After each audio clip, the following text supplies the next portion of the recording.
तुम्ही RL हॉस्पिटलमध्ये कसे ॲडमिट झाले? आम्ही म्हणजे ते पाय भरला त्यांचा, हां. तर इकडे ॲडमिट झाले आम्ही. अच्छा. हां. तुमचा इलाज योजनेमध्ये झाला का? महात्मा ज्योतिबा फुले योजनेमध्ये झालेला आहे. ओके. तुम्हाला RL हॉस्पिटलचं वातावरण, इथला स्टाफ, इथल्या डॉक्टरांची ट्रीटमेंट, नर्सिंग स्टाफ आणि साफसफाई हे सगळं कसं वाटलं? एकदम छान वाटलं. एकदम छान, म्हणजे सगळं व्यवस्थित केलं त्यांनी सर्वांनी.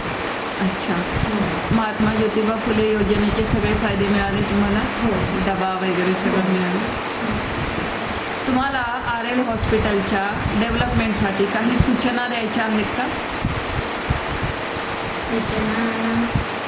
काही सूचना द्यायच्या आहेत का? सूचना काय द्यावं लागतील? अच्छा. ठीक आहे.